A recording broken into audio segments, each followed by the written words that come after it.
দীপ্ত, দীপ্ত, জি সাহেব। গরুগুলোর খাবার দিয়েছিস? যাচ্ছি সাহেব, যাচ্ছি। আমি গোয়ালেই যাচ্ছি। আর সকালের খাবারটা দিসনি কেন? তুই জানিস না সকালের খাবার না খেয়ে আমি বেরোতে পারি না? আর রান্না এখনো হয়নি। আমি একা মানুষ, সব কিছু করতে গেলে তো একটু সময় লাগবে। সাহেব, বাড়িতে কোনো মেয়ে মানুষ নেই, কেমন জানি ফাঁকা ফাঁকা লাগে সব কিছু।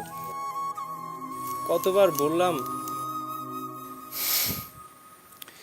আসলে তুই কি বলতে চাইছিস আমি বুঝতে পেরেছি, কিন্তু তোর ভাবি মারা যাওয়ার পর মারিয়াই আমার বোন, মারিয়াই আমার সব। বাবা মায়ের দায়িত্বগুলো আমাকে পালন করতে হয়। ওর পড়ালেখা শেষ হয়েছে আর পরশু ও বাড়ি আসছে। সাহেব, মেম সাহেবের লেখাপড়া শেষ হয়েছে? হ্যাঁ রে, আমি আজ অনেক খুশি। আজ যদি বাবা মা বেঁচে থাকতো, সেই ছোট্ট মারিয়া আজ কত বড় হয়ে গেছে।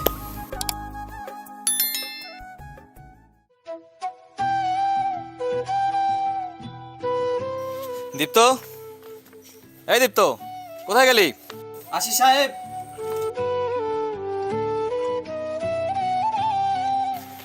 একটু ব্যাংকে যা তো, এই টাকাগুলো রেখে আয়।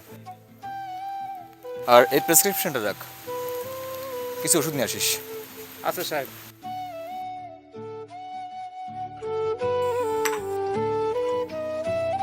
দীপ্ত শোন, কাল মারিয়া আসছে।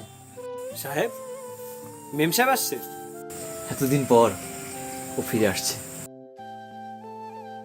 কিন্তু আমার তো কাল কোর্টে যেতে হবে ওই জমিটার ব্যাপারে। আর তুই তো জানিস ও ভীষণ অভিমানী। সাহেব, আপনি কোনো চিন্তা করবেন না, আমি তো আছি। আমি আনতে যাব মেম সাহেবকে। তাছাড়া মেম সাহেবও আমাকে দেখলে খুশি হবে। সেই ছোট্টবেলায়। আমি জানি তুই ঠিক সামলে নিতে পারবি, তোর উপর ভরসা করাই যায়। তুই আমার বিশ্বস্ত একজন।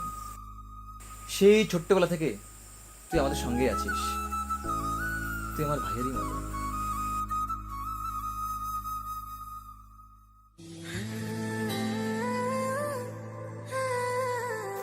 উফ, ভাইয়াটা না একদম জাতা। আমাকে নিতেও আসতে পারলো না। এতদিন পরে আসলাম, তবুও তার ব্যস্ত থাকা লাগলো। বাড়িতে যাই, আগে মজা দেখাবো।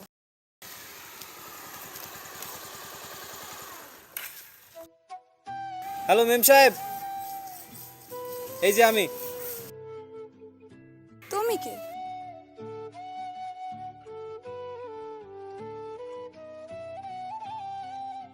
জানতাম চিনবেন না, কিভাবে চিনবেন? সেই ছোট্টবেলায় গ্রাম ছেড়েছেন। আমি আপনাদের বাড়ির সার্ভেন্ট, আই মিন চাকর। আমার নাম দীপ্ত।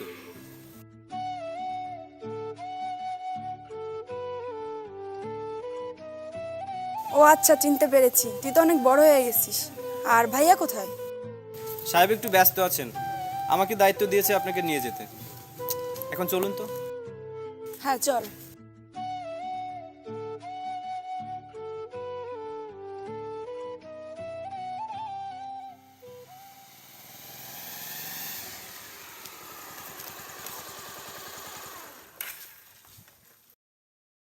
কি হলো? কতবার সাহেবকে বললাম এটা ঠিক করাতে, কিন্তু সাহেব আমার কথার কোনো পাত্তাই দেয় না। ম্যাডাম, একটু ঠেলতে হবে। কি? আমি ঠেলবো? আচ্ছা তাহলে আমি ঠেলি, আপনি চালান। না না, ঠিক আছে, আমি ঠেলছি।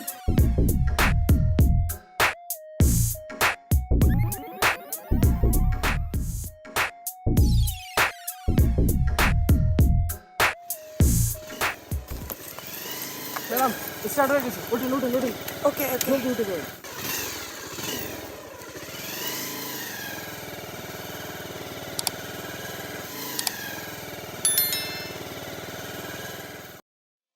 মেম সাহেব, এই নিন আপনার চা। ও, থ্যাংক ইউ। মারিয়া, বোনামা, কখন আসিস তুই? ভাইয়া, কেমন আছো তুমি? আমি ভালো আছি রে বোন। আসতে কোনো সমস্যা হয়নি তো তোর?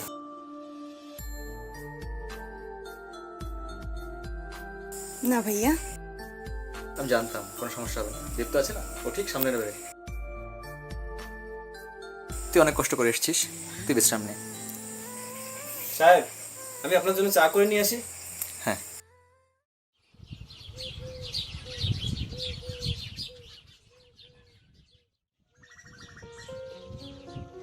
ও মেম সাহেব, মেম সাহেব, সকাল তো হয়ে গেল। Good morning. উফ, সকাল সকাল চলে এলি বিরক্ত করতে। এই নিন আপনার কফি। মেম সাহেব, early to bed and early to rise makes a man healthy and wise. Friends, তুই এত ভালো ইংলিশ জানলি কিভাবে? মেম সাহেব, আমি কাজের ফাঁকে ফাঁকে তো পড়াশোনা করি, আর বাকিটুকু সিনেমা দেখতে দেখতে শিখে গেছি। ও গুড। যা, আমার জন্য নাস্তা রেডি কর। ঠিক আছে, আপনি উঠুন।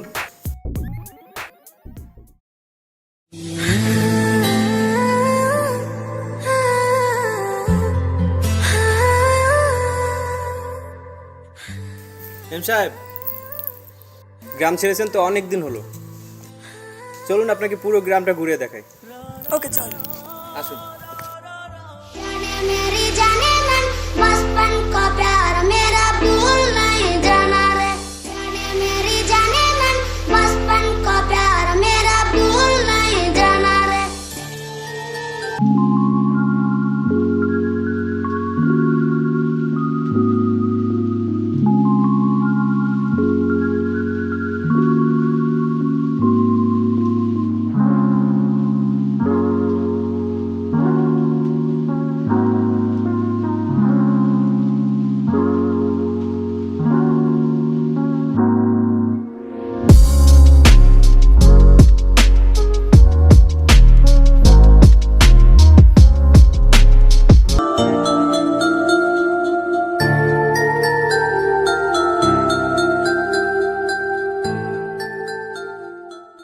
ম্যাডাম, এই জায়গাটা খুব একটা ভালো না, চলুন এখান থেকে চলে যাই। তুইও তো বেশি কথা বলিস কেন রে? যা এখান থেকে, আমাকে টাকা থাকতে দে।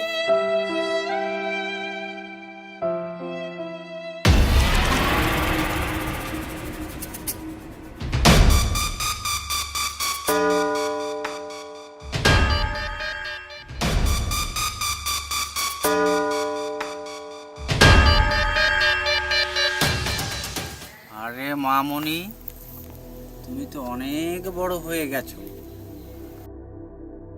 সেই ছোট্টবেলায় তোমাকে প্রেমের প্রস্তাব দিয়েছি, কিন্তু তখন তুমি তোমার ভাইকে বলে আমাকে স্কুল থেকে বের করে দিয়েছি। এখন আমি অনেক বড় হয়ে গেছি। কি বলতে চাইছো তুমি? এসো, আজ আমি তোমাকে প্রেম করা শিখিয়ে দেব। এই রনি, মেম সাহেবের হাতটা ছেড়ে দে। আরে শালা চাকরের বাচ্চা চাকর, তুই এখানে? মুখ সামলিয়ে কথা বল রনি। ও আচ্ছা আচ্ছা, মেম সাহেবের চামচা নাকি? হাতটা ছাড়, তা না হলে যা শুয়োরের বাচ্চা।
এই, তোর কপাল থেকে তো রক্ত বেরোচ্ছে। মেম সাহেব, ও কিছু না, ঠিক হয়ে যাবে। আরে থাম তো।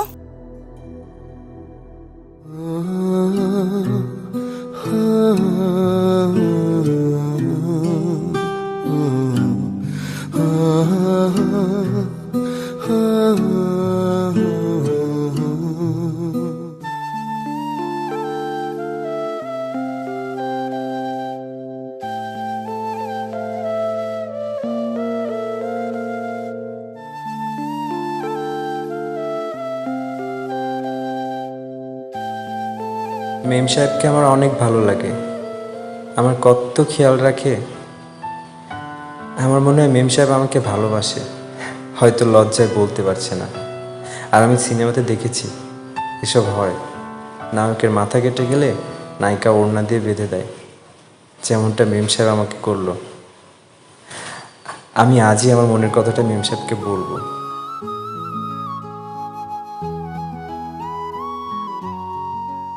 এই দীপ্ত, এদিকে আয় তো। এই টাকাটা নে, এটা ব্যাংকে দিয়ে আয় তো।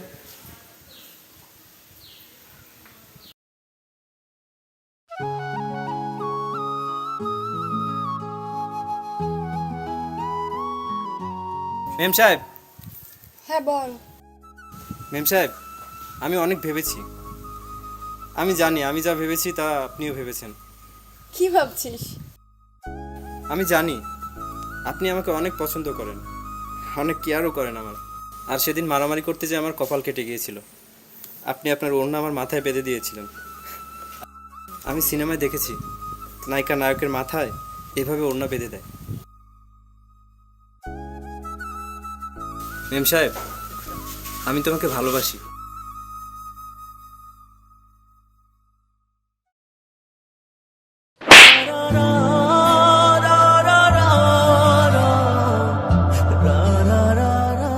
ছোট লোকের বাচ্চা, তোকে কখনো চাকরের চোখে দেখিনি। বাড়িতে স্থান দিয়েছি আর ভালো ব্যবহারও করেছি, তার প্রতিদান তুই এই দিলি?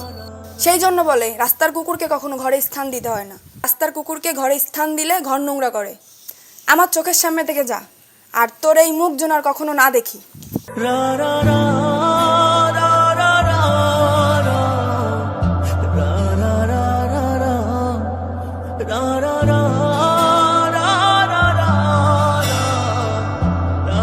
আরে ভাই, কি করছো? এই চুরির কথা যদি তুই সাহেবকে বলিস, তবে তুই মেম সাহেবকে প্রপোজ করেছিস তা আমি সাহেবকে বলে দেবো।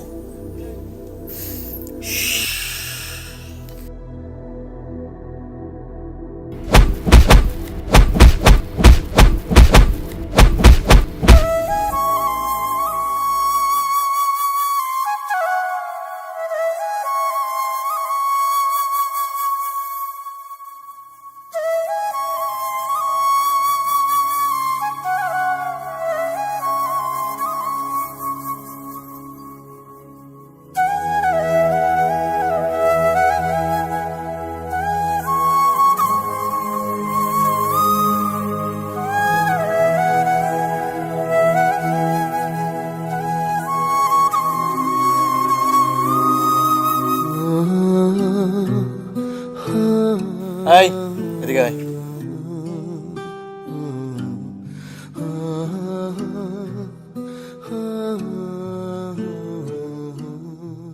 কি রে দীপ্ত, তোর এত দেরি হলো কেন?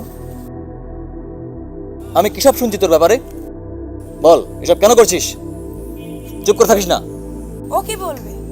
দুধ কলাতে তুমি কাল সাপ পুষেছো ভাইয়া, ও তো একটা বিশ্বাসঘাতক। আমার কথাটা একবার শুনুন সাহেব। আর সে টাকাগুলো কি করেছিস? চুরি করেছিস? সাহেব, বেঈমান, বিশ্বাসঘাতক, তোর কথা আর কি শুনবো? তোকে বিশ্বাস করে নিজের ভাইয়ের স্থানে রেখেছিলাম, আর তার প্রতিদান তুই এই দিলি? তোর এই মুখ আমি আর দেখতে চাই না। সাহেব, বেরিয়ে যা।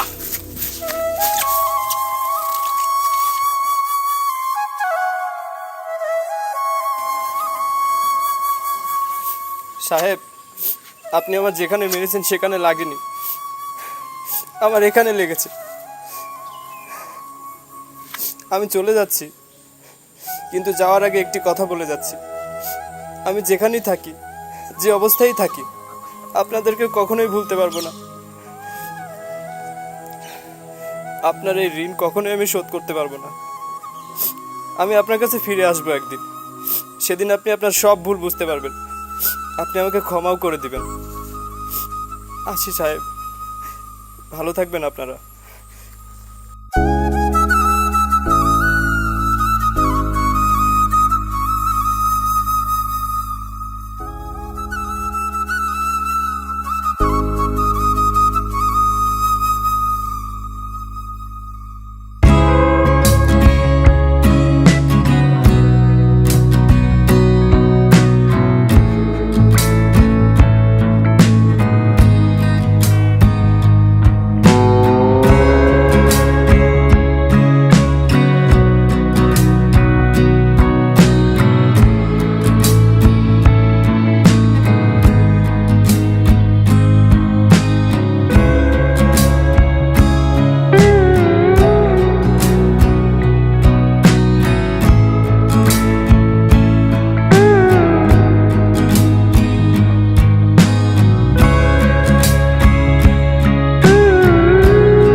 অনেক পরিশ্রম করে পড়ালেখা করে আজ আমি এই অবস্থানে, কিন্তু আপনাদের কথা কখনো ভুলিনি আমি, তাই তো ফিরে এলাম আপনার কাছে।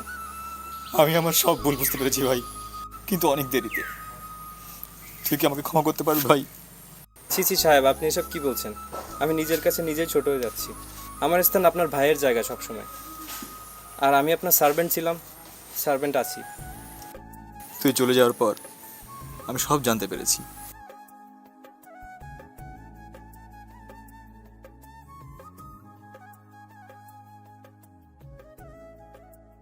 তুই কি এখনো মারিয়াকে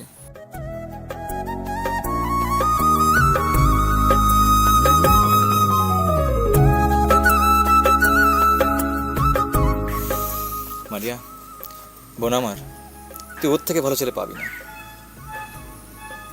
তুই যা, তুই ওর কাছে যা।